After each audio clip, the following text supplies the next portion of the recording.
It's one of those cliches in sports that winning paves over everything and losing makes everything worse. And yeah, it's a cliche because it's true, but it also doesn't tell the whole story.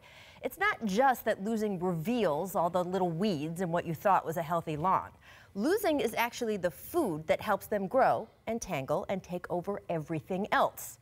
The LA Lakers are covered in weeds right now, and you can argue over whether it's been the injuries or the questionable decisions made by the front office. Or you can pick apart Luke, or you can answer that by running clip after clip after clip of LeBron playing defense like he has 200-pound weights strapped around each ankle. And the answer is yes. Yes, yes, yes, yes, all of that. Just look at last night's loss to the shorthanded Grizzlies, a team that isn't just tanking to get a higher draft pick, but actually needs to keep losing to even keep its draft pick from conveying to Boston.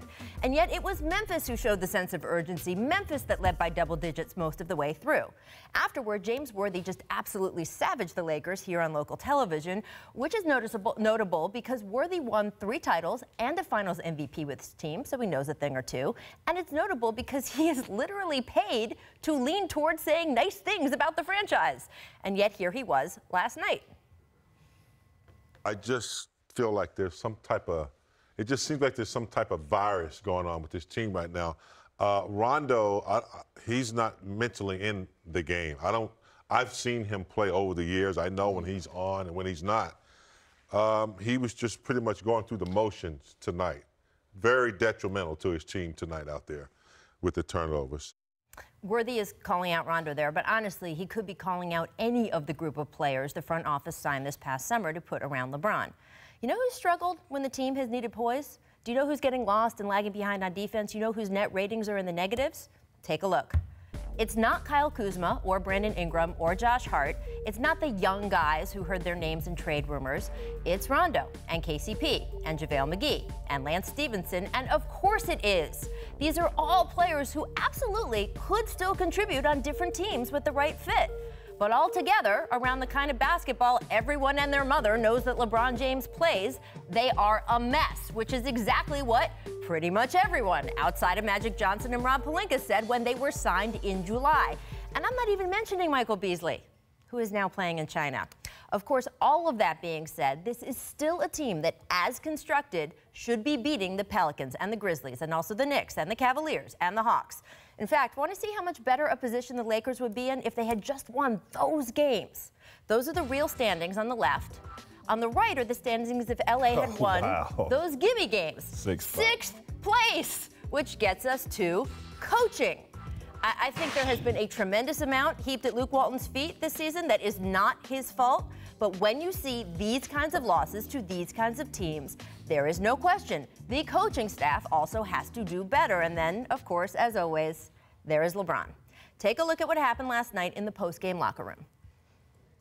Off push and the fact that that's all anybody's talking about with 25 games to go, basically. Has that become a distraction at all? And does it affect the way, have you felt like it has affected the way your team plays in close situations? At this point, if you are still allowing distractions to affect the way you play, then this is the wrong franchise to be a part of, and you should just come and be like, listen, I can't do this. Like, seriously, if you're distracted by playoff pushes and then all the stuff that's been talked about this year, that just come and do your job. We do our job at a high level, and that's not a distraction. That's what you want. This clip went absolutely viral, and all this morning it was held up as an example of LeBron criticizing his younger teammates, even after the person who asked the question came out to publicly note any frustration by LeBron James here seems to be in response to the question and the reporter asking it. That reporter was me, he tweeted. I thought he was pretty clearly rejecting the notion that the race for the playoffs is a distraction, not calling out his teammates. And our friend Bill Oram is right there, but also the truth is, LeBron has built up such a wall of resentment by the way he's been coasting on defense and then getting visibly frustrated with his teammates when the opponent, in fact, scores, that even when he is not taking verbal shots at the guys around him, there's this public instinct to think he is as an extension of what's happening elsewhere. Weeds everywhere. They are tangling around this Lakers team, suffocating their season, and they are growing by the day.